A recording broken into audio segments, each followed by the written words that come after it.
This is the Marcia Week Show, and we're coming to you live from Barbados.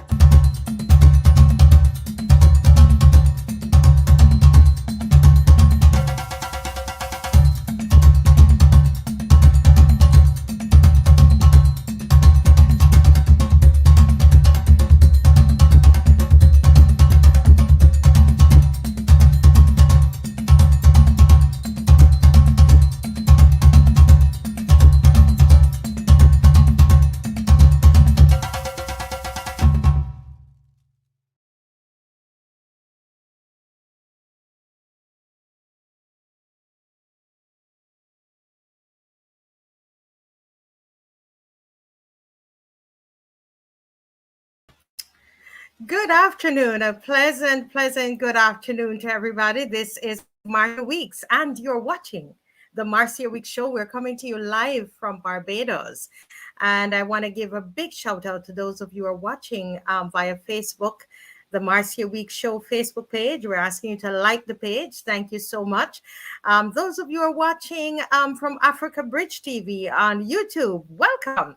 And of course, I'm going to ask you to subscribe. Yes, so we can, have more of this kind of content for you. I see people are logging on. Wonderful. Great.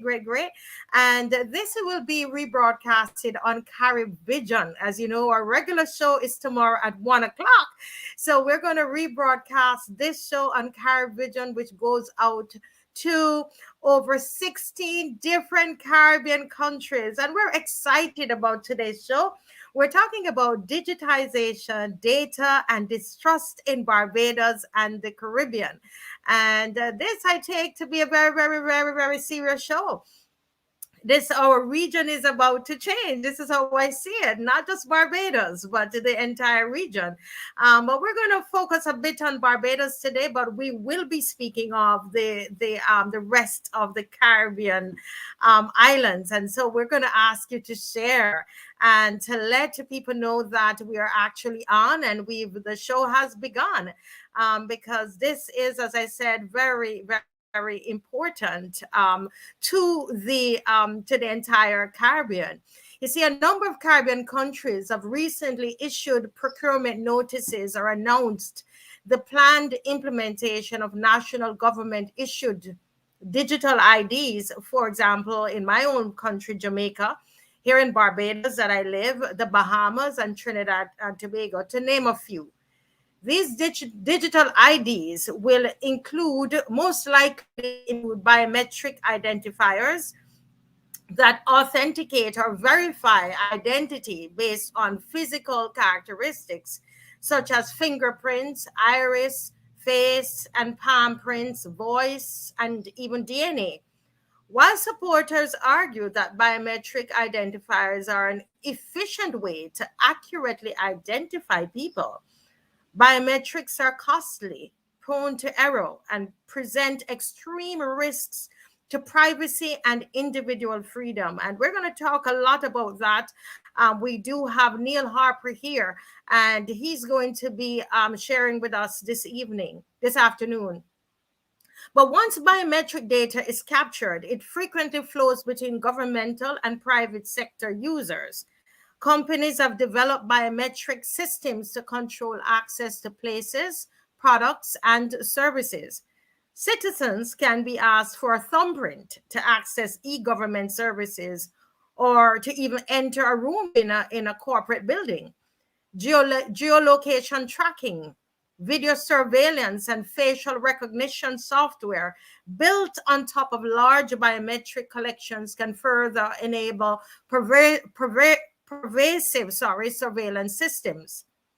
Governments justify these initiatives by arguing that biometric identification and authentication help to secure borders, verify employment and immigration, prosecute criminals, and combat identity fraud and terrorism.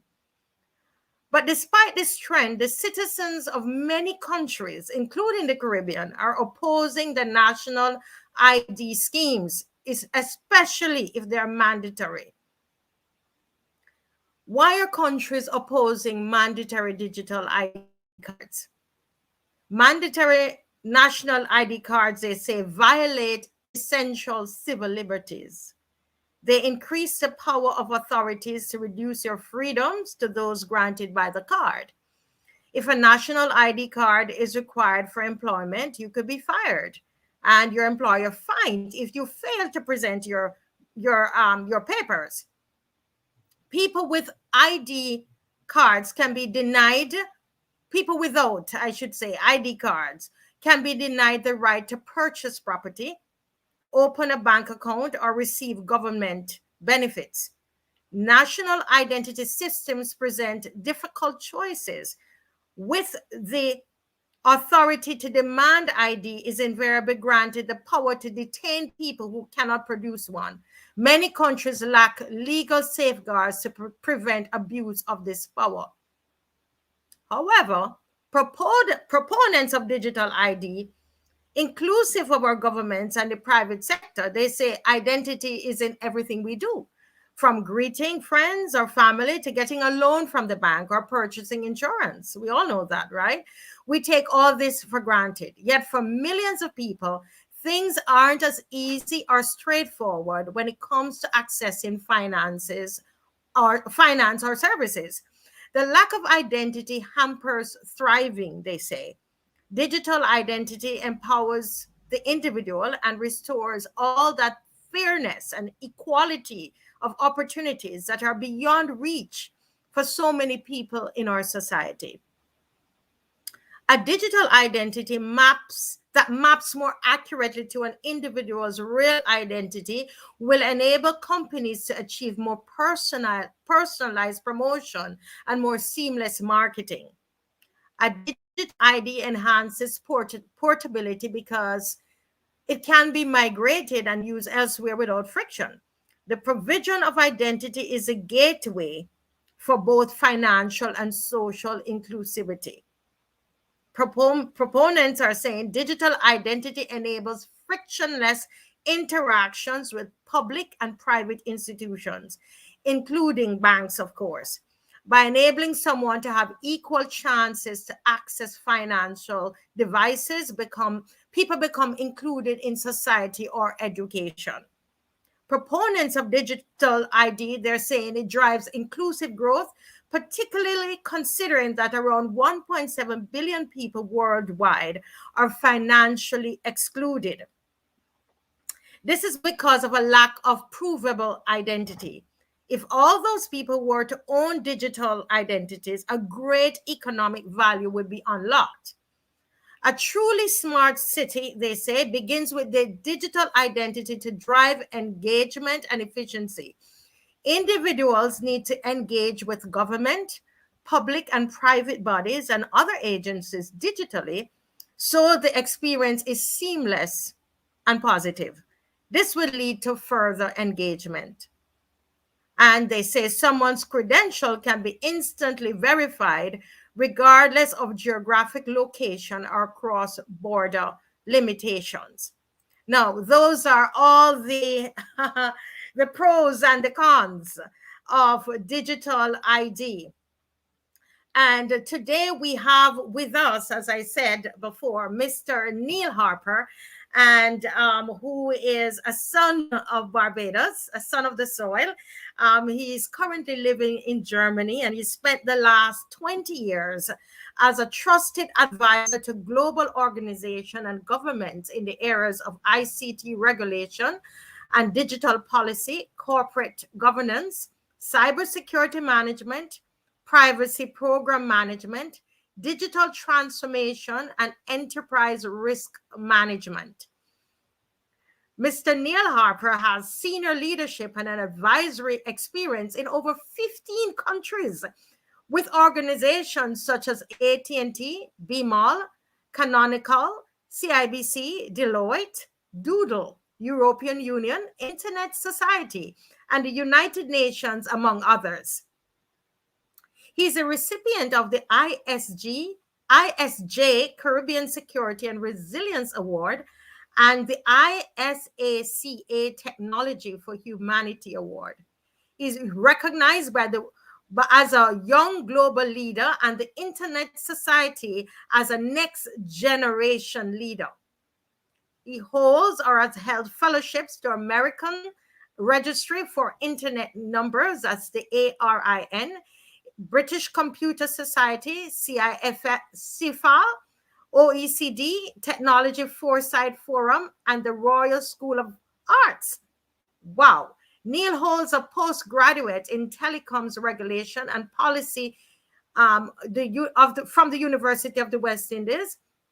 He has a master's of laws in internet law and policy, which we're going to draw on all of that today, right? He has a master's in business administration, and it goes on and on and on. And I could keep reading.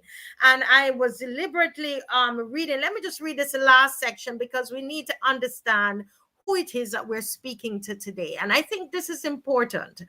He possesses various industry certifications in corporate governance, engineering, IT auditing, cybersecurity, privacy and data protection, and business continuity management. And let me just welcome this very, very, very able son of the soil from the Caribbean. We're going to own you. We're owning you, NIEL. You're not just from Barbados. You're from the Caribbean. Welcome, Hello, sir. hello. Yes. Thank you. It It's is a glad joy. I'm It I'm is a glad to joy. be here. Yes, well, right throughout the Caribbean, there is right now such a buzz about digital ID, and there are many many questions, and we want to start at the very beginning, and so we want you to explain briefly the purpose of this new Trident ID. Let's talk about Barbados. We're going to start by talking about Barbados. And their digital ID is called the Trident ID. So we want to explain briefly the purpose of this new Trident ID card, and does it differ from the physical presentation of the original ID card that we all have? Yeah. Okay, so just to be clear, that the Trident ID card is actually not in itself a digital ID. The Trident ID card is a replacement for the previous physical. It's a more longer lasting and durable card. It contains a number of security features that prevents it from being um, counterfeited, and it has a number of other visual impairments to really help protect the card against being counterfeited. Additionally, it's also in compliance with international standards for um, personal identification, travel identification. So it meets a number of standards, and it really helps to take Barbados from a physical identification card perspective to a new realm where we are more aligned with international standards.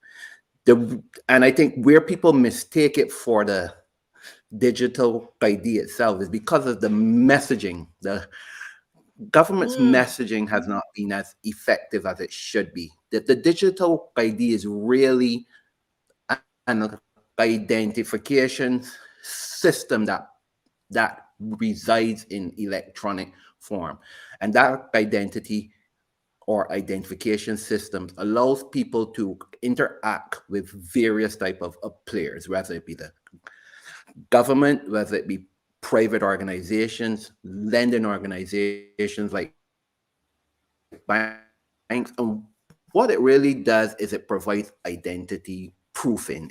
It provides a source of authenticity of someone's identity. It allows, for example, if you're opening a bank account, that the person in the bank can scan your ID, excuse me, or you can log into a system system and verify your ID, and they can see your picture, they can see all your bio details and verify, yes, this person who's in front of me is actually the person that they say, and it's verified by the government of Barbados, who has paid their Mhm. who Right. I think their they're saying that just one second, card Mr. itself as Harper. part Uh, of digital but one ID second, Mr. system. Harper. Can you hear me? I think that the people are having difficulty hearing. I can. James Hilton is saying they can't hear. The connection is bad. Okay. Not sure. Let's try to see if we can correct that. Who are you Okay. not Give me hearing? 1 minute. Give me 1 minute. Yes. I'll try to move to another location. Okay, so he's going to try to move to another location. And let's hear. Can you hear me clearly, James? James Cox, are you hearing me clearly? Let me know if you're hearing me clearly. Just let me know if you're hearing me clearly. Yes, you're hearing me clearly. It is that you're not hearing. You weren't hearing NIEL Harper clearly. So he's gone to move to another location. And I want you to go ahead and to write, and if you have any questions that you want to pose any questions, to go ahead and to do so. Okay, so Monica saying, yes, Monica, we hear. And the question I had asked him was to explain the purpose of the new Trident ID card. And Mr. Harper was saying that the purpose was for identification, that it is not even a digital ID card, which I'm surprised at, because that is what we're told. This is what we're told. Let's see if we can hear you now. Yes. Is it? You can hear me? Yes, I think it's better. I'm seeing you Okay. clearer. And Okay. Good. so Good. you're saying, I changed Mr. location. Okay, wonderful.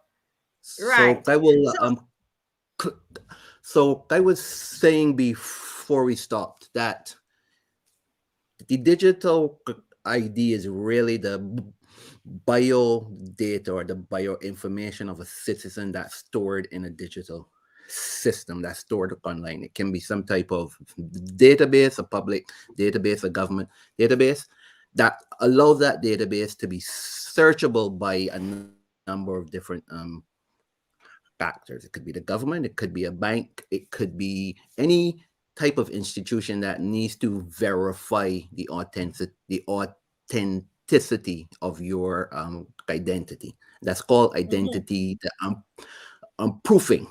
So that's the mhm, digital ID, is a searchable database, an accessible database that proves your identity. The Trident ID card is just kind of the physical representation of your identity. And it's just a replacement for the previous identity card, but with more security features, with more features to allow compliance with international standards, to prevent it from being counterfeited. right. But what should be, and when those two things will merge, where the digital ID in the systems and the digital ID in the card will merge, is where, when you have more government e-services or e-government services, where Mhm, you can use your digital ID and your PIN that you put on the ID, can use it to securely authenticate with government systems. Then they become integrated. The ah, actual card and the digital ID mhm, system will become integrated, but they're not there yet because the government doesn't have enough government transactional or interactional. Like, for example, the government of Denmark, you can undertake 1,500 plus services with the government of Denmark online mhm, without leaving your home, and you use your digital ID to authenticate to these services, to mhm, verify your identity, so they can provide you with things like a certificate of character from the cops, from law enforcement. They can provide you with the ability to renew your passport. They Mm-hmm. can provide you with the ability to access government services that contain confidential information that require proof Mm-hmm. of identification. But we're very far away from that. So right now we have two separate things that are very separate. The Mm-hmm. digital ID and the biodata in a system and the physical card. Mm. So when we hear the minister here in Barbados talking about being able to, everything is in one. I heard a voice note that he said that you're now able to have your passport, the driver's license, everything in one, and we're basically keeping up with the world. Are you saying that we're not at that stage yet? That's bad messaging. It's bad messaging. So, the passport is a separate identity document that has that that has to adhere to international standards for travel documents. Mm-hmm. The ICAO standard. And to have your passport and your national ID on one system is not feasible.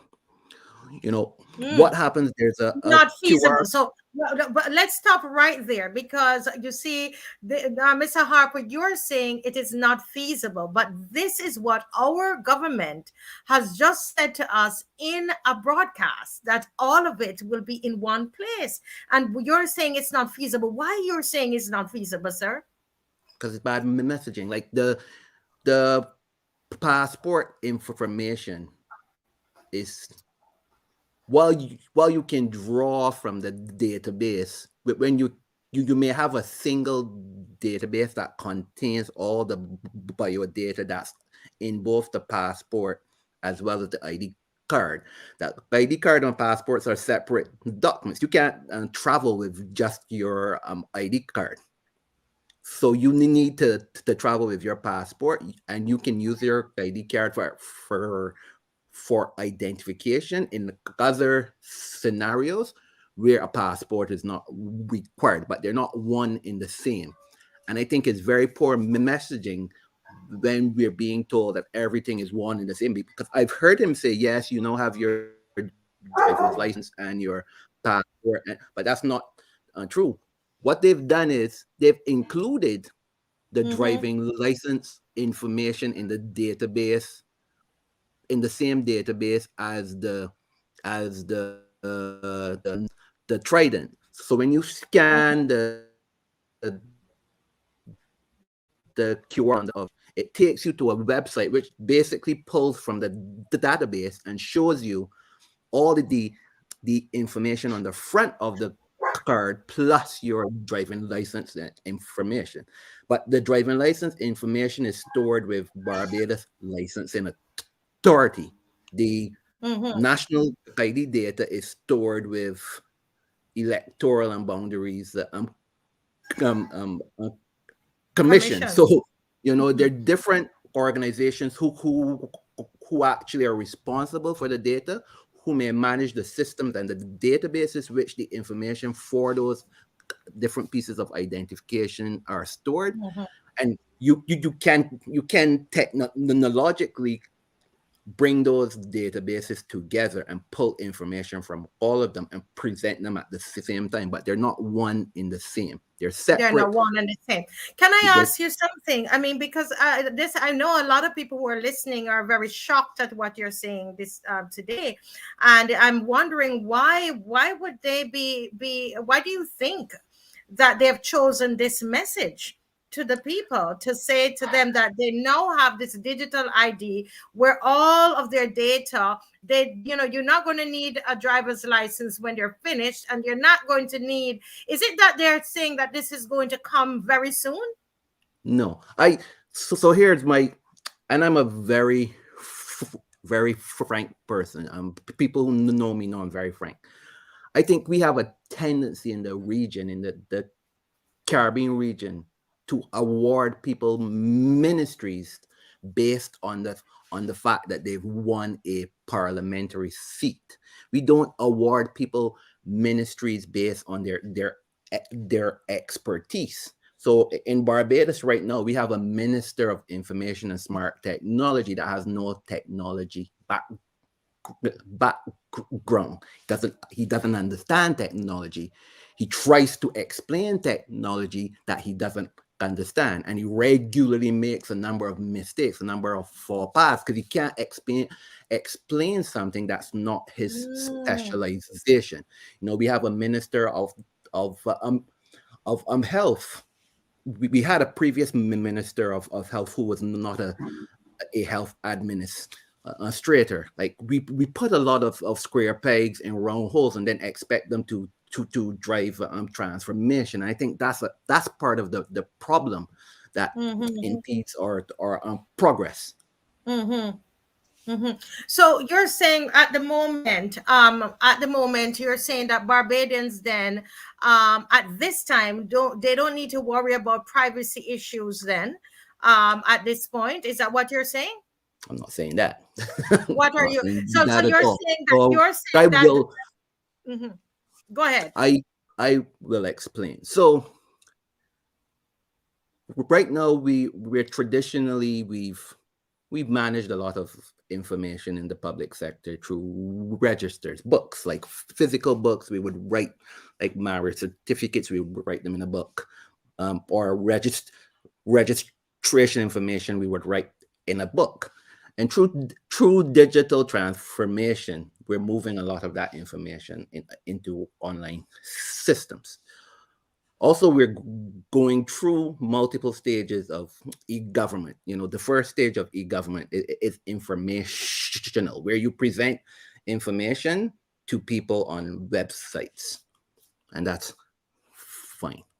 But we have to go through the full stage where we're going from informational to transactional, and then people will start not to just be able to get information online, but they also start to conduct transactions online. For example, we have the Pay Plus in Barbados, where you can pay for your driver's license, you can pay to renew certain things online. That's transactional. So as we bring more and more in this information online, we can submit our taxes online, we can submit for police certificates of character online. We're putting more and more personal data online. And the more and more of this personal data you put online, you expose people to privacy risk, especially if the government does not do a good job of securing these systems on which they are presenting this data in an understandable format to people to consume.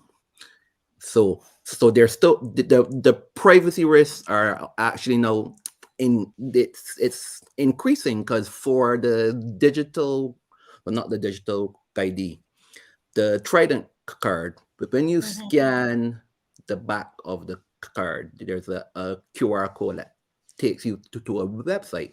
That website contains your first name, last name, date of birth, nationality, gender, and now it also includes your driving license, etc. That's a lot of personal data. That's personal data. If that is breached, if that's accessible by fraudsters and scammers, they can steal your identity. They can perpetrate fraud. They can. I'm going to stop you here, Mr. Harper, because here we have Mr. Harper is a trained professional in cybersecurity, guys, and he is saying to us that the present TRID card, although it's not yet connected up to the biometrics structure as of yet, however, that Trident ID card, it's very dangerous at this.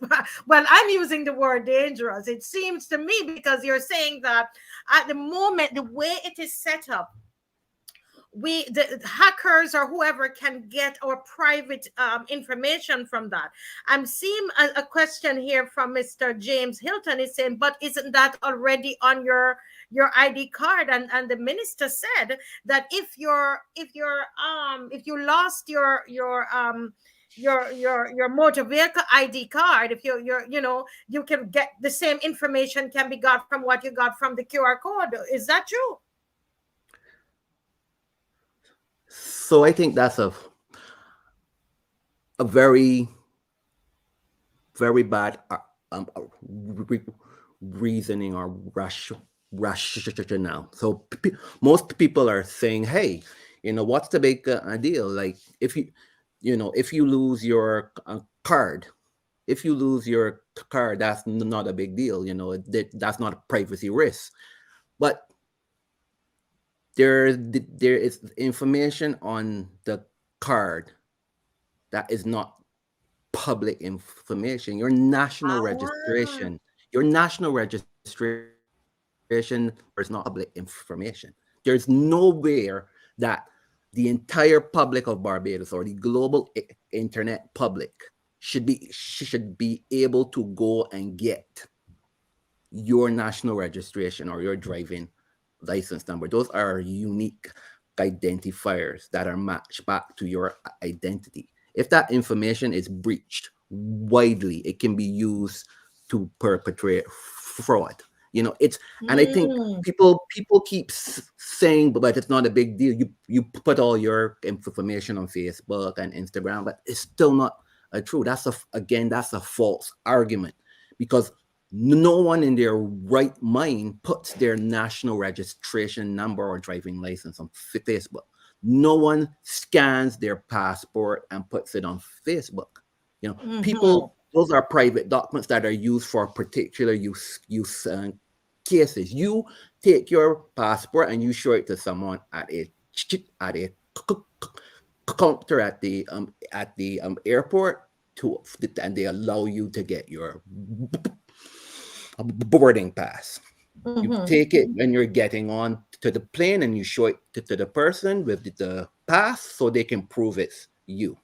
That's a one-to-one exchange. Mhm. That's not a Work. 1 to 200,000 or 1 to 4 million exchange. 4 million Exactly. people aren't seeing your information. One person is. Wow. So people need to stop saying, "Oh, well, it's public data." No, it's not public. That's not public. There's nowhere in the world, nowhere. It's illegal in the United States, illegal in Canada, illegal in European Union, illegal. All of these countries do not allow for the publishing of national registration numbers. They do not allow for the publishing of your date of birth, your gender. If you look at most of these places, the most information you can get on a person, even if it's for like an electors list or something, you can get their name, first name, last name, and their address. Date of Mm. birth is unique to you. National registration number is unique to you. Driving license number is unique to you. Unique identifiers allow for greater um, privacy risk. Wow, this is groundbreaking, guys. So, when we saw the information that went out from Patrick King, and a lot of people said that he was telling lies, or, he's just, this is Patrick King from Barbados, and he had sounded the alarm. And there's somebody else on here, I'm looking for him, who talked about his family members scanning the QR code, and all of this information came up. Here we do have a cybersecurity professional, living in Germany, worked over 20 years in this field, and he's telling us this is a danger to the public. And I guess it's no wonder. I don't know if you know, Mr. Harper, but I saw where I believe it's the DLP president is saying to Barbadians, please don't take that card. No, speaking to you, I understand why he might be saying that. So just to kind of clarify things, the card itself is not a problem. Mm-hmm. The actual information on the card being accessible on the web is not a problem in itself. Where there's a risk that exists. One, for example, in other countries, you can't scan a government ID card with just a normal phone. You cannot scan it. The particular the government having encryption keys that only that government the QR code. But what the government has done, they've eliminated that. They've left out that. So we have QR we're breaking code, up. which is every phone. We're breaking up. Neil, we're breaking Again? up again, and I think yes, we really want to hear what you're saying because Better now? this is it better? Yes. Keep talking. Okay. So just repeat what you were just saying. That it normally, yes. Just repeat that piece, please. I was saying, in many countries, what happens is the government develop particular cell app that you can download, and they usually allow it to be downloaded by banks, by credit card companies, by insurance companies that need to use it to prove your identity. And only that particular government app can read the QR code from the back of your phone, because the QR code contains an encryption key that restricts who can scan it. But what is happening with the Trident card, there's no encryption key. You can take any phone, a Samsung, an iPhone, any phone that can read a QR code and scan it. And that increases the risk. That's one way that it increases the risk. The second way that it increases the risk is if the website that presents the information from the card, if that website is not properly secured, then someone can hack that website and they can access everyone's personal information. And the reason that their concerns being expressed, the government of Barbados has a terrible history of protecting online systems. Very terrible history. The Queen Elizabeth Hospital in Barbados has been down since the first week of December from a cyber attack. It's still down. Many parts of it is still down. In the last 5 years, we've seen the Royal Barbados Police, their website has been hacked. The Supreme Court of Barbados, their website has been hacked. The Immigration Department has been hacked. Financial Services Commission has been hacked. The Office of the Attorney General has been hacked. The National Insurance Scheme has been hacked. And what I keep trying to tell people, I'm not saying that this system is not secure. I'm saying because of the government's history of not properly securing online systems, it increases the risk that the online system storing your bio data is not secure. Also, the fact that they're not using encryption to restrict who can scan the QR codes means that it also increases the risk. And I think that's what the public of Barbados doesn't seem to understand.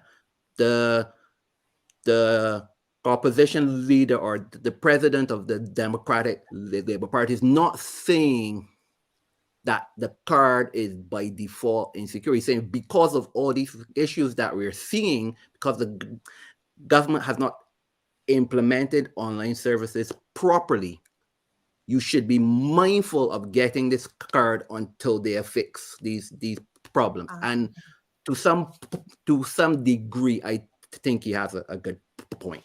Yes, a good point. So I want to just clarify because we tend to be very, in the Caribbean, not just Barbados. I'm from Jamaica, and we tend to be very partisan. Let's just declare your hand today. I don't. The first time meeting you, was online today, and we chatted, and I realized that you were living outside of Barbados so many years.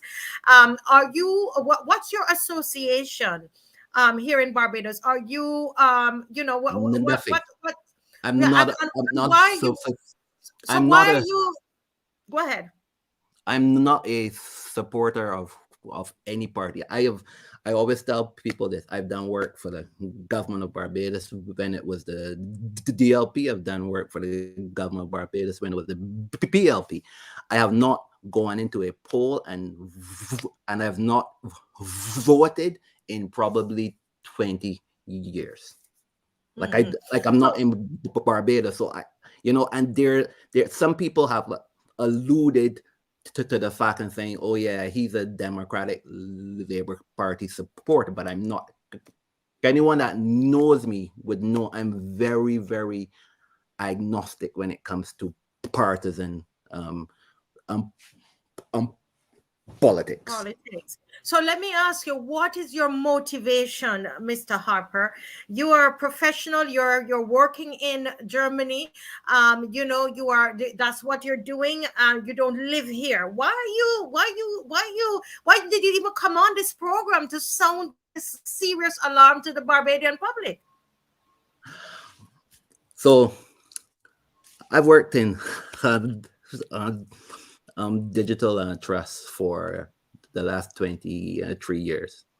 Everywhere I've worked in the world, I've worked in the digital trust. I've my previous job, I was the international head of cyber security at the United Nations.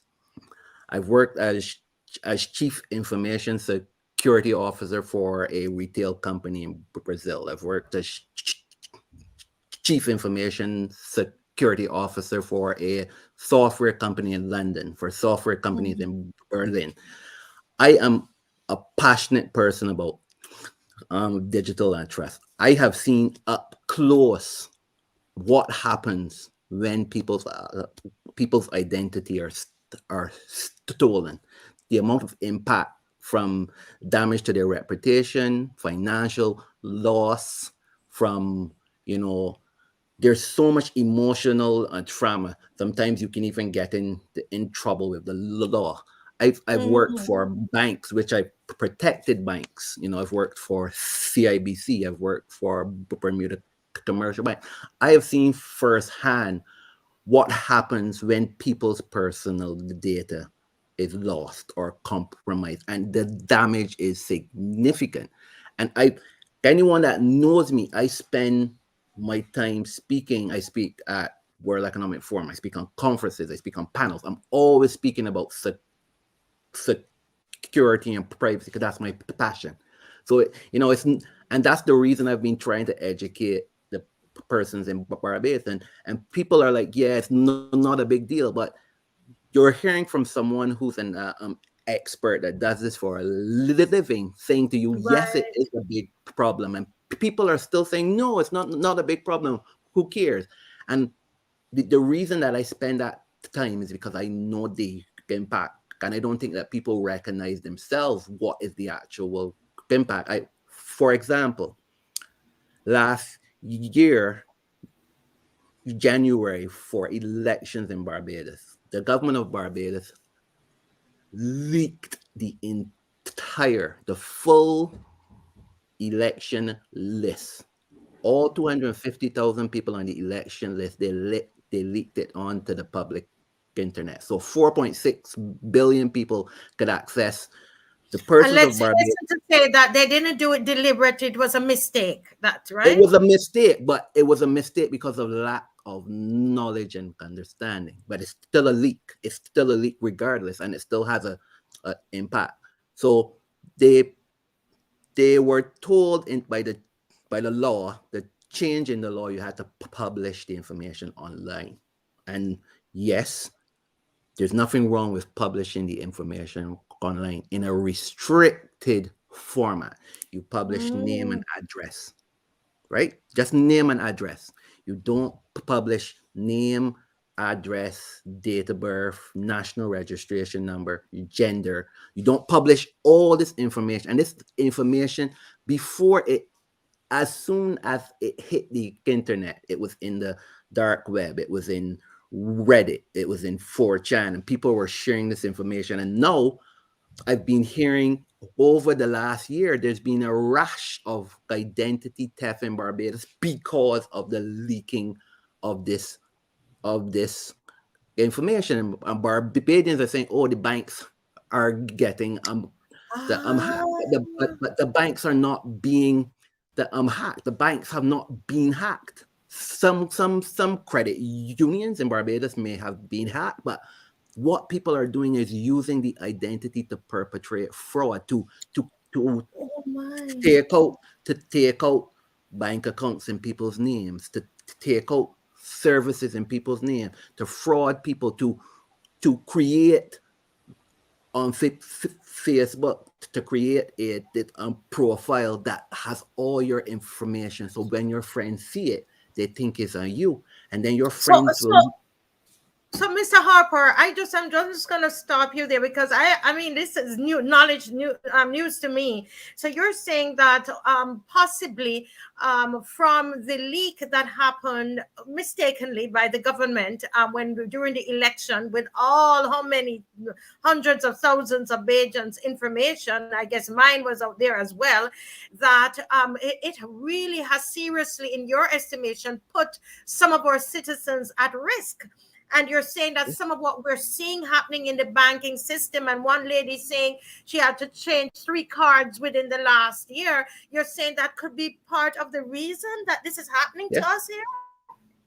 So you're yes, saying we're like, you're basically saying that based on what the government did, we're like sitting ducks then waiting for something to happen to us. yes. And I mean, and this is something I've seen across the world. That, you know, personal data protection is a very serious thing. If you look at the European Union, it's a serious thing. Personal data, if personal data is not properly processed, you can be fined 4% of your revenue as a business based on the law. You know, you're seeing fines that Facebook has received for violating personal data laws of 400 million, 600 million, $2 billion fines. Companies are being fined because when you don't properly process and protect people's personal data, it damages them, it impacts their rights, it damages Mm. them personally, from a financial, from a reputation perspective. And I don't think people have built that linkage. People are like, because the government tends to double down. The government was like, yeah, it's not a big deal. That information is public, and they've said it, and they've said it, and they've said it, and Barbadians said, okay, fine, that's public. It's not public. All of that information should never be available publicly, because it will impact the rights of individuals. And that's something that I can't say enough. Mm-hmm. Now, I think James is asking a very important question here. And I think, guys, as you listen, I want you to listen not with your party hat on. Right now, let's talk about Barbados. Let's talk about, if you're from another Caribbean island and you're listening, think about if this happens in your island, what things you need to look up for. So take off the party hat for a moment and be just a Good point. Barbadian that loves your country. So forget all about that. The thing is, right now, based on what this professional is saying, because I still see people saying that people are on here talking and whatever. No, guys, let's be respectful. This is someone who's trained, a professional in cybersecurity. Come on. All right. And he is giving us advice, and he's saying to us at the present moment, the state of the Trident ID card, right? The state that it is in, it poses a threat, a risk. There's a privacy risk here, guys, and it is a serious one. And we really need to take off the party hats and listen and listen. So, Mr. Hilton, Hitman Cox, James Hitman Cox, he's asking a very important question. And he says, what do you recommend the government of Barbados do to beef up the cybersecurity of the Trident ID card? So just the Trident and carrot, or to beef up cybersecurity Cybersecurity. as I a think whole. cybersecurity Okay. on a whole, because this is a mess.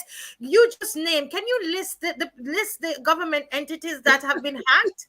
This is ridiculous. Can you list them again? Yeah, sure. I actually have a list which I maintain, because I keep a list, an ongoing list, just to be sure. And mind you, these are just the ones that I know about. I'm pretty sure there are a number of other ones. Ho- Hold on a minute. I want to be exhaustive. So the ones I know about are the Queen Elizabeth Hospital, Mm-hmm. Immigration Department, Statistics Department, Financial Services Commission, the Supreme Court of Barbados, Office of What? the Attorney General, the Barbados and Police Service, 1 year welcome stamp website, the Government Information Service, Barbados Audit Office, Ministry of Information and Smart Technology, National Insurance Scheme, Urban Development Commission, Ministry of Tourism, National Council on Science and Technology, Ministry of Civil Service, and Caribbean Broadcasting Corporation. All of those What? have been hacked in the last What? 5 to Even the 7 office. years. What's hilarious is that the office of the Ministry of the Smart Technology, even they were hacked. This is crazy.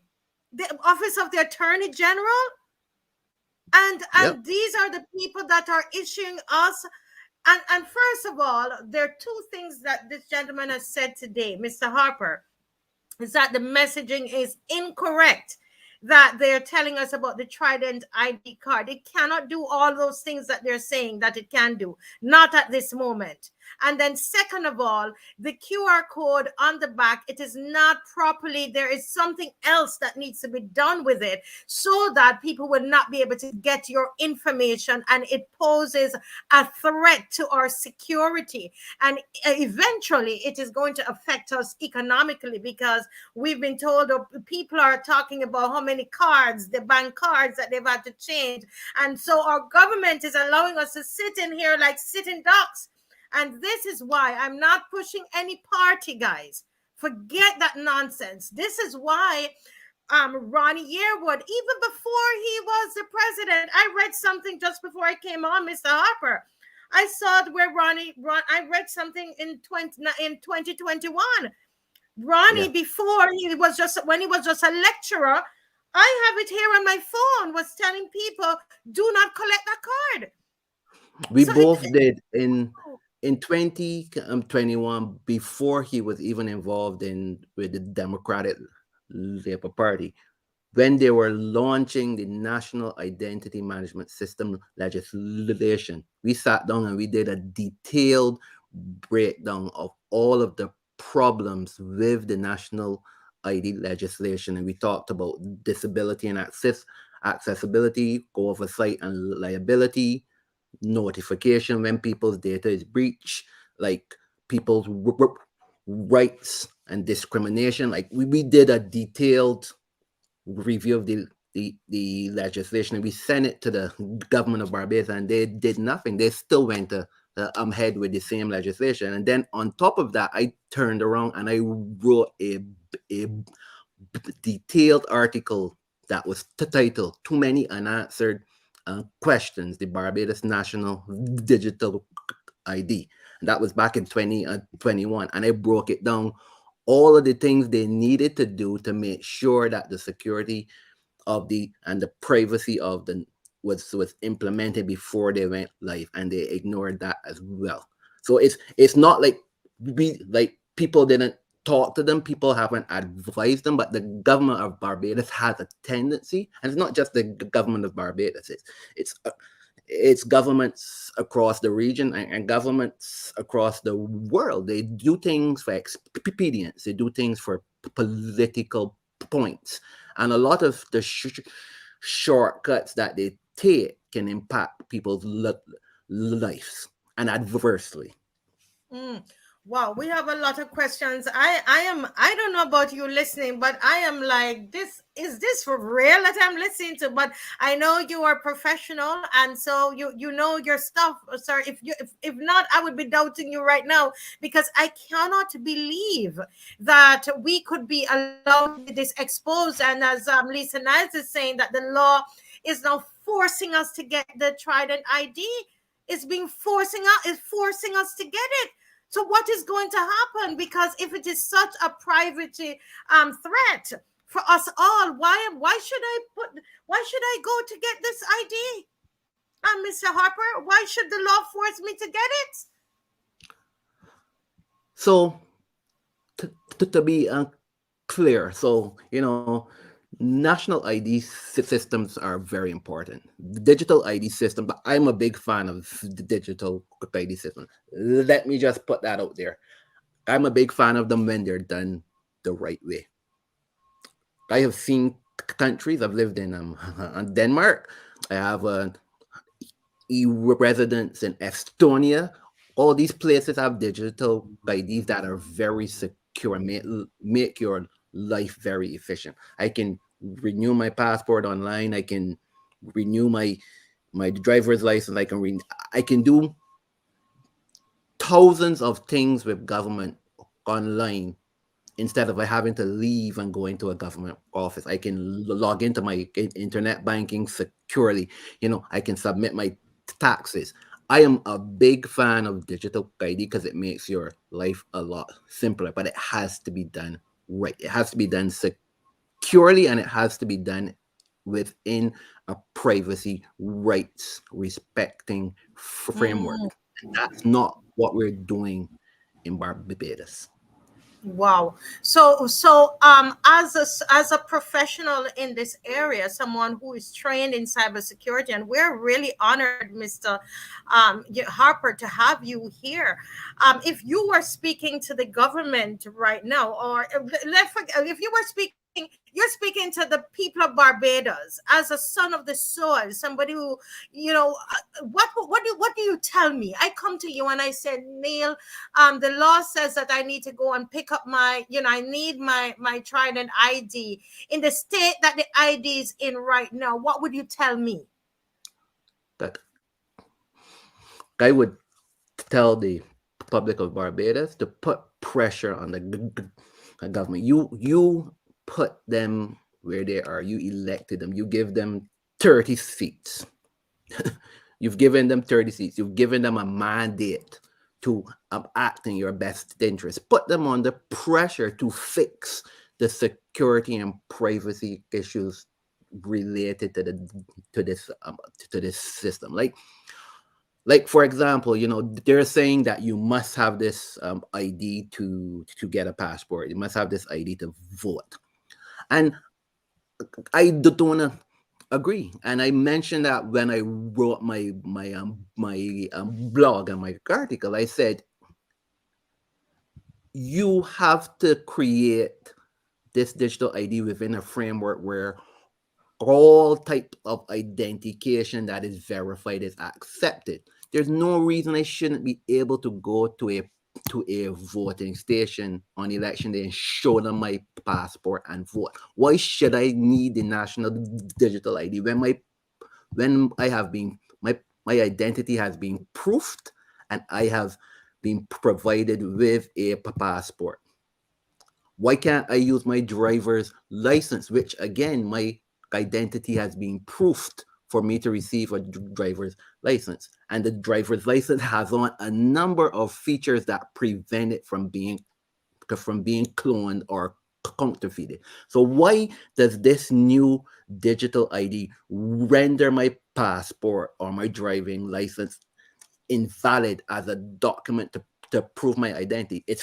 they should have more than one type of document to prove your identity. So it doesn't make sense to me. Like, why do we need to force people to have one single type of identity? It's good, and I think it will be more beneficial to people when government brings more e-government services online, that you can use your card and the security that's built into the chip that's on the card to log into government services securely and conduct your transactions. Pay Hmm. your road tax, pay your, pay for your driver's license and all those things securely using the digital ID. Right now, we're very far from there. So I don't see why people should be restricted from using any type of valid identity that can prove that they are who they actually are. Mm. Wow, this. I mean, I don't know, but this is hitting me in my belly, y'all, because I cannot believe.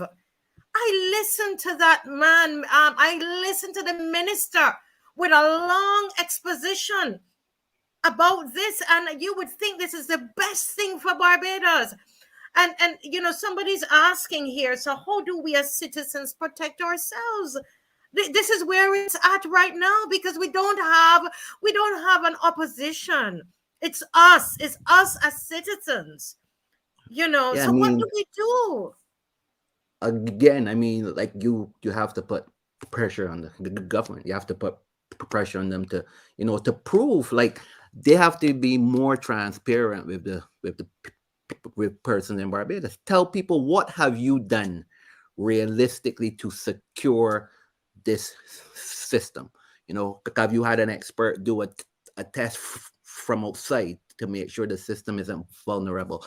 Are you doing regular testing? Are you doing regular upgrades? Like, what are you doing to realistically protect these systems? How are you protecting people's personal information when it's in these systems? Like, is there a plan to reprint the cars and to add some type of encryption to the QR code? Like, what are you realistically doing? And you have to admit as well that the government has not admit they have done anything wrong. That the government is basically saying to Barbadians, oh, he's a DLP operative, or he's just creating fear and panic. And I'm like, me, like, I'm just being factual. No one in the government of Barbados can dispute anything I've said. But Mm, they spend too much time looking for political mileage, and they refuse to acknowledge when they've made a mistake, because they want to mhm. give people in Barbados this sense that we don't make mistakes, we're infallible, Right, and it's wrong. right. Right. So, someone is asking, is saying here, Mr. I don't know how much time you have, but the questions are coming fast. The card, someone said the card does have a security chip, not just a QR code. Is this what you are saying? So, so there's a chip in the card that contains your information. There's a chip on the card, and you put a pin on that chip to protect that information. But that's usually only if you're using the card to interface with another system. Because when digital ID actually works is when you have an ecosystem of services that depend on trusts. Things like trust marks, things like legalization of documents. So, for example, I lived in Denmark.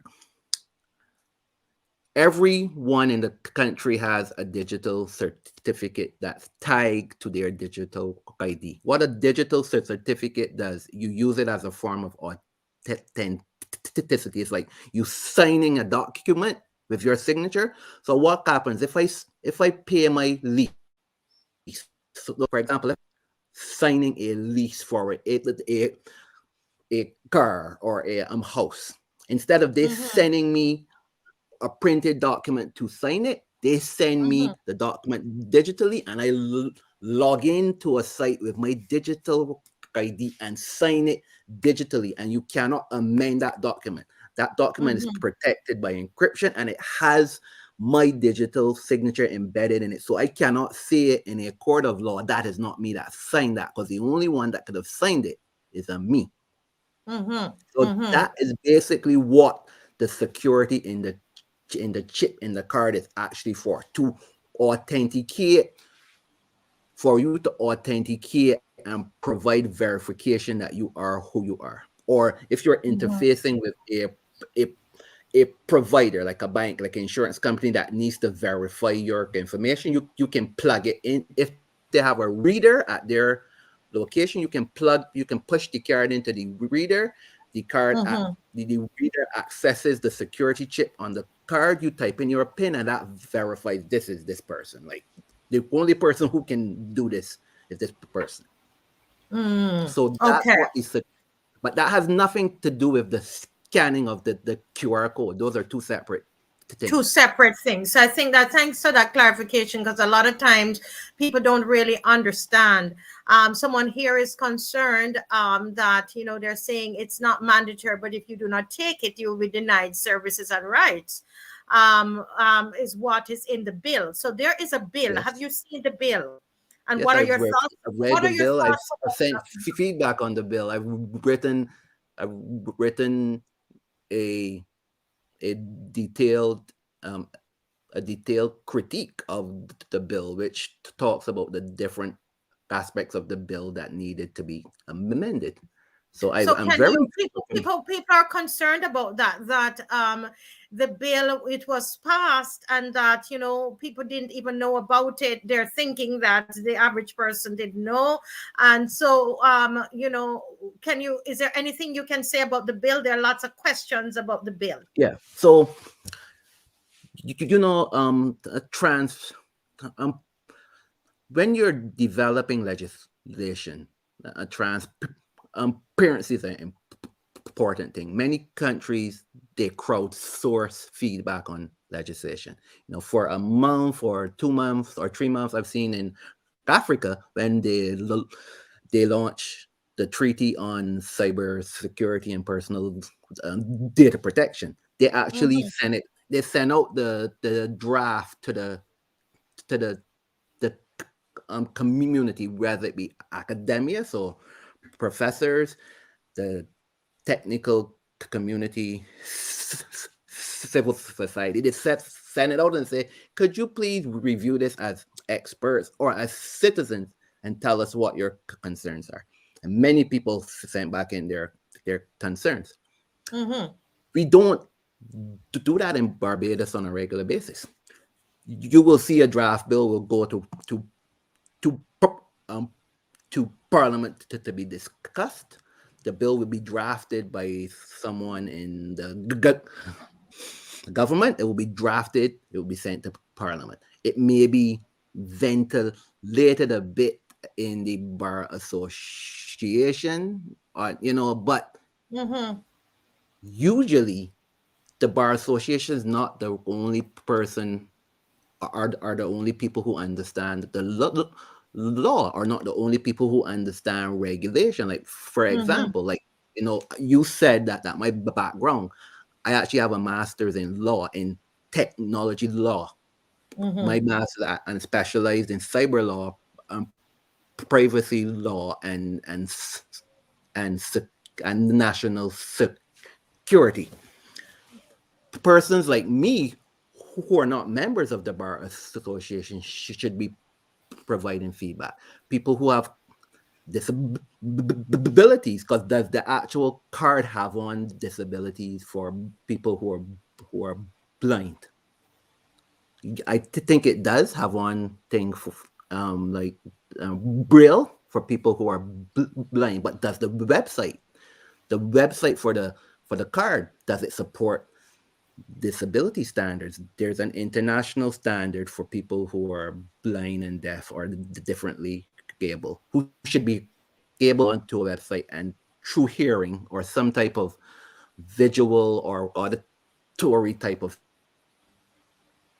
the website actually not seeing it. I'm pretty sure that the website for the for the card does not allow that. So, you are not being inclusive and you're not being transparent in terms of getting that feedback from people who these cards will impact. You're only going to the Bar Association, which is 300 persons. Like, you can't only get feedback from 300 persons for a piece of legislation that will impact 300,000. And that's what we tend to do in Barbados. We're not very transparent. We pass these laws. We've been trying to pass the integrity in public life law. They've been ducking and dodging and making changes so that it doesn't impact them. And that law is actually supposed to impact them, but they're making changes. The people in public life who the law is impact are saying, we're going to reduce those fines because those fines are too high. Like, so we're seeing a lot of lack of transparency. So it then impacts people in the country negatively. And that's, there's a lot of concerns with the law in terms of violation of people's rights. And really, I expect if they prevent people from getting a passport or prevent people from the ability to vote or violate other people's rights that are granted in the Constitution of Barbados, it opens the legislation to a constitutional challenge in court, and then the legislation could be struck down. So I'm listening to you carefully, and for those of you who have just joined me, I can see that new people have joined. Guys, this is a very, very, very serious show we're having today, and I don't know about you, but this is very worrisome. And as I'm going to appeal to us again, we are very partisan sometimes. This one is not about party. Please, this is very serious. Very, very serious. I'm going to ask you to share this with people far and wide. Okay, very, very important that what the gentleman is saying to us today, and he's calling on his fellow Barbadians to put pressure on the government to read this card. And the president of the Democratic Labour Party is calling on Barbadians not to pick up their cards. And I am now seeing the full reason. Before, honestly, I would tell you before the show, I understood that there are some challenges, but I did not realize, Mr. Harper, how serious these challenges were and what a threat it was to our privacy. And so there is a call, and he's also saying that this possibly, he's not a constitutional lawyer, which he told me before the show. He's in internet law and so on, but not a constitutional lawyer. But he's saying that it's a possibility that this could be challenged by constitutional lawyers, and I'm putting a challenge out there. Those that love Barbados and love the citizens of Barbados. Barbados is Barbados because of the citizens. And if we're exposed and all of our data, the possibility of going up there and then we're told by law that we must pick up the IDs, then it seems to me that, like the DLP president is saying, we can't follow that. Let me just find some more questions here for you. Oh my goodness, I think in talking you would have, any more questions you would have answered a lot of the questions as well, because a lot of questions were there about the bill. Somebody was asking about their own bank account. Will their bank account be infringed upon? And I think you spoke of that everything is out there, basically, because somebody can scan it, right? Oh wow. Someone says here,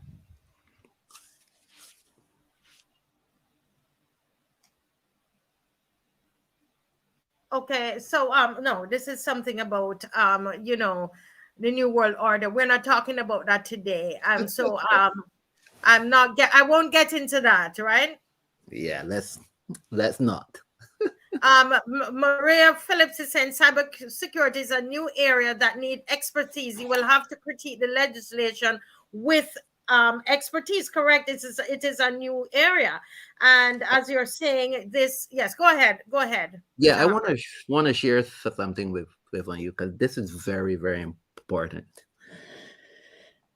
In 2000 well, around 2015, I reached out to the government of Barbados, probably 2016, reached out to the government of Barbados saying, hey, you need to do a cyber security assessment of Barbados as a whole. You know, look at how the government is managing cybersecurity. You need to do a cybersecurity assessment and do a roadmap so that you have a plan, a strategic plan of how the government is going to address cyber security issues. The government ignored me, like they never responded, they never engaged me. Then, interestingly enough, in 2017, the European Union went to the government of Barbados and said, because we're doing trade with you, because we're funding you, because we have a relationship with you, we want to ensure that you have the right fr- framework and legislation and initiatives and controls in place to build trust online. We're going to send an expert to conduct a cybersecurity assessment and develop a strategic roadmap for Barbados. Incidentally, the person that we're sending, one of our consultants, is actually a Barbadian. So the European Union sent me to assess Barbados after Barbados ignored me, right? So I developed and published to the government of Barbados in 2018, February or March of 2018. I published a detailed cybersecurity assessment and strategic roadmap for 3 years. I provide detailed recommendations for every aspect of improving the cybersecurity in Barbados. Cybersecurity um, policy and strategy, uh, culture and society, education and training, regulatory framework, standards, operations, everything. The government ignored that. They have not implemented anything from that strategic roadmap. And we are now into 2023. So 5 years have passed and we're at the same place that we were in 2018. Mm. Wow. This is very, very serious. And I again, because one wonders why we didn't look into it. And is it that we are trying to keep up with the rest of the world and saying, oh, we have digital, or digital ID. I mean, if someone could correct me, but I thought I heard is it the prime minister said this in when she was speaking before the before Congress in the US. Was it? Can somebody might be able to correct me? But I thought I remembered her saying that that we are we're basically we have a digital ID in place. I thought so, but apparently they're running ahead without any. Oh my god, I don't even know what I don't know. So can do you think it's necessary for someone on here is saying that their company will present a different like a solution to the problem, providing an alternative ID card? Can that work? So I think, in all fairness, based on the investment, so government, to the best of my knowledge, the government has received funding from either the IDB, the Inter-American Development Bank, or the European Development Fund to implement this IDD. So I think they're somewhat entrenched in terms of having to deliver this ID. And again, I want to be very clear. I don't want to misrepresent the facts to the people here. The ID, the Trident ID, and the digital ID that the government has proposed is a good idea if implemented properly. So the government needs to implement it properly, make sure they're properly considering security, privacy, interoperability, recoverability, and it's all being implemented within a legal and ethical framework that protects the people of Barbados. They have to do it right, but it's not a bad idea if done right. So don't. I'm not saying to people, you know, ignore the ID. All I'm saying that the government needs to take accountability and fix the mistakes they've made and provide the people in Barbados with assurance that going forward, they've considered all of the different elements of implementing the digital ID that can impact the persons in Barbados. So that is my message. That is your message. And I think that has come over loud and clear. I want to ask you this as my final question. How do you compare the Barbadian approach to digitization to the Jamaican approach and the results? Because remember, Jamaica had come out, I think, in 2017 with NIDS, and then they Yeah. had to go back to the drawing board, and they have now said that it's voluntary, and they've done some work. How do you compare the approach of Barbados to Jamaica? Right. So exactly, I mentioned that there's a potential risk that there can be a constitutional and challenge to the legislation that backs the digital ID, and that's exactly what happened in Jamaica. Lawyers, largely driven by the opposition leader, but again, valid complaints. And I always tell Bajans ignore the politics. A lot of Bajans are dismissing Dr. Yerwood because he's in opposition or he's from another party, but his concerns are valid. And that was the same thing in Jamaica. A lot of people were dismissing the opposition leader, but the constitutional challenge that went to court was successful, and the legislation was struck down, and they had to go back to the drawing board and develop a more rights respecting legal framework to support the implementation of the digital ID. And I think that's the major difference between Barbados and Jamaica. Wow. So I think as we close, and I'm just gonna summarize a few things here, and then just give you a final word, because people are listening. I'm telling you, people are listening. I'm going to give you the final word, and if again your last chance, if you have any more questions or comments. So it's late in Germany, and I know he wants to get to go in and get some dinner and go Yes, I to do. bed. But let me just say here that I think what NIEL is saying to us here in Barbados, and I'm Barbadian, I've lived there 20 years. What he's saying to us is that it's very important that we put pressure on the government to fix the issues with the Trident ID card. He's saying to us that, I mean, on normal circumstances, it's important for any country to have an ID card. And we already have a lot of things that's digitized. So it's not against anything, everything digital, and we're talking about New World Order. That's not what this show is about. What he's saying is that there are some privacy risks, serious privacy risks, because of the lack of encryption on the QR code of the Trident, this Trident ID card, that the minister is asking people to come to pick up your card.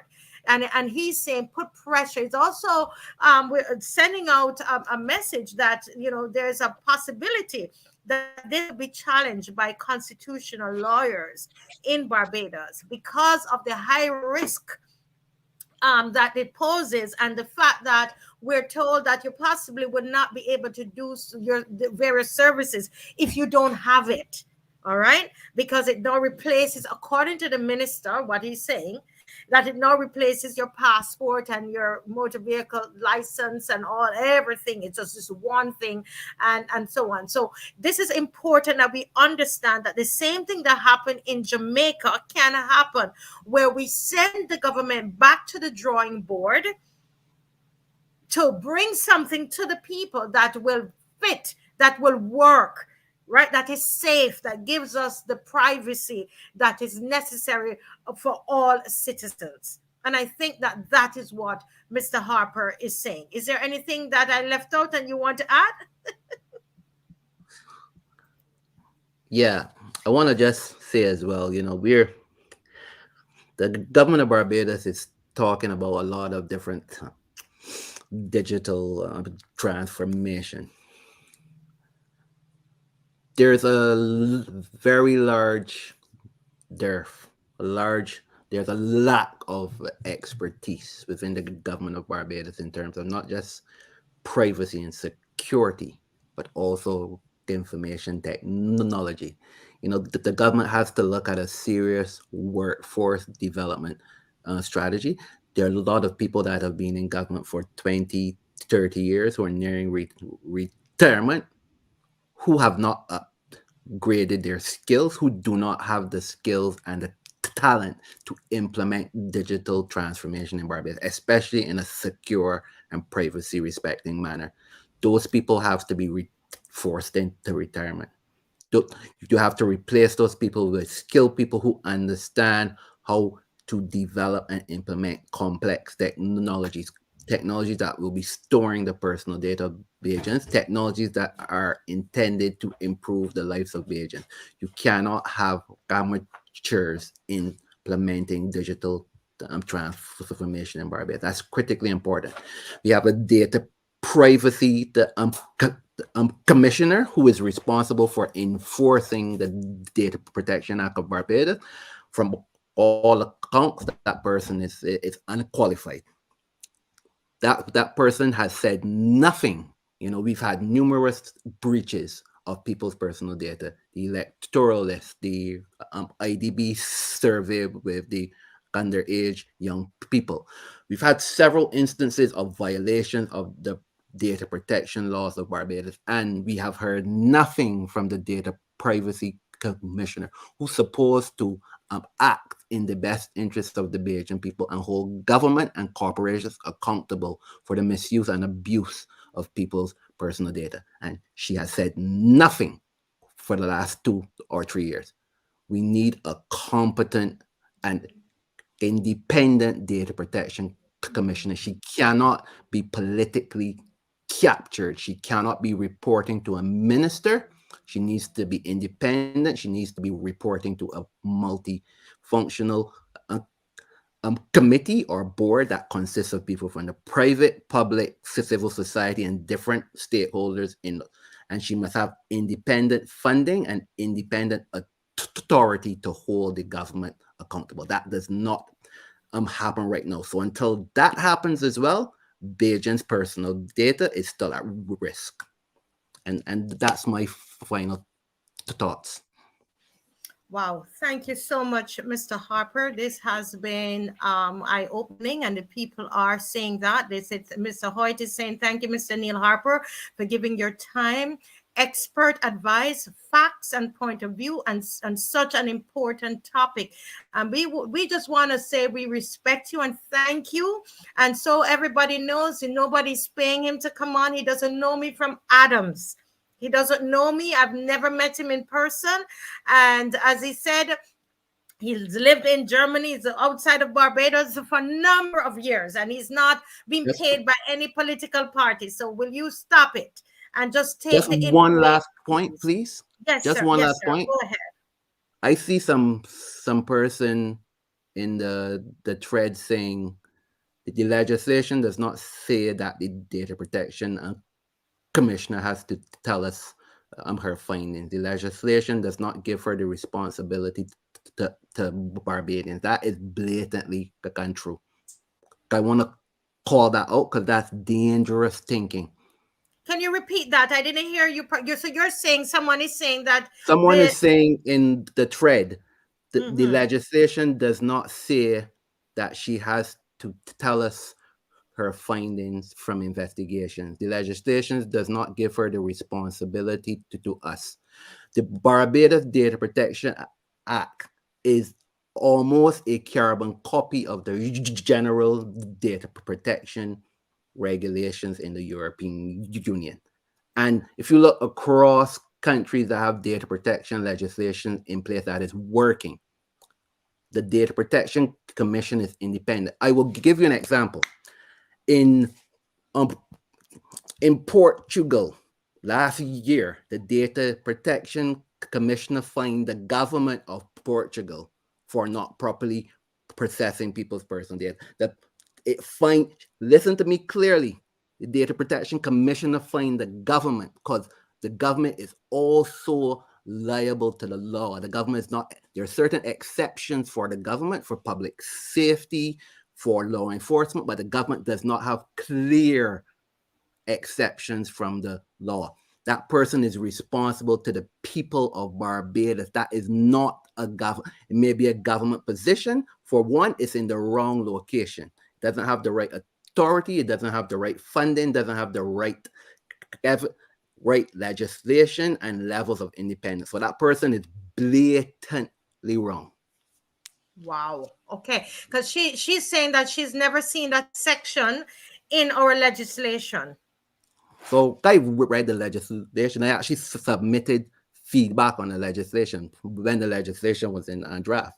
And I'm telling you, if you read the legislation clearly says that the Data Protection Commission, it doesn't say that you have to tell them the findings, but when you investigate, there's a level of transparency that you have to provide to the people of Barbados, because people have to know what are the outcomes of the investigation. If you look at the Information Commissioner's office in the UK, if you look at all the data protection, and right now, just to be very, very transparent, I'm the data privacy officer. Sorry, I'm the chief privacy officer for one of the largest software companies in the world. I deal with all of the supervisory authorities in Europe and North America, and I'm saying this from experience. The supervisory authorities are accountable to the people of the country. They're protecting the rights. The Data Protection Act is steeped in the protection of human rights, the right to privacy, Article 12 of the Universal Declaration of Human Rights. That legislation is a rights-based piece of legislation, and the responsibility and accountability of the Data Privacy Commissioner is to the people of Barbados and protecting their right to privacy. So that person, if they misread or didn't understand what they read, they need to go back and read again, because they're wrong, dead wrong. Wow. Oh God. So she's put a number here, and I'm going to send you send you her information because she's in law as well, and I'm going to send you that because I think it's important that we understand, because you see, we're lay people, so we're going off what they tell us. So people like yourself, sir, I'm so happy. I really don't want to keep you on because it's late in Germany at this time, and you came straight from work and came on to the program.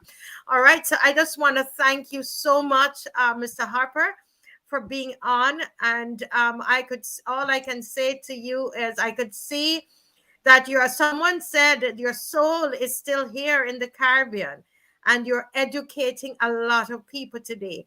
And we thank you, for taking the time to do so. Okay. And God bless you, sir. God bless you. Have a good evening. Thanks to everybody who's joined. God bless you. Thank you. Thank you. Thank you. Thank you. Thank you. Thank you. God bless you. Bye-bye. And by the way, see you tomorrow. See you tomorrow. Everybody, see you tomorrow. We're on tomorrow at 1 o'clock, and we're going to continue this. This is very, very important. And we're going to try to get to the bottom of this. We want to get some of those officials from Jamaica to be on as well, because we're going somewhere with this. We're going to hold them accountable, guys. We're going to. All right. Bless you. I love you all. I love you. Thank you, Lisa. Nice for doing up my poster for me, and for all of those that helped to promote, Alex and Winston and everybody. Listen, we're doing this together. We're doing this together. I love to see the brothers have come together, and listen, we're going out there together. It's sweet. Okay. God bless you all. Bye-bye.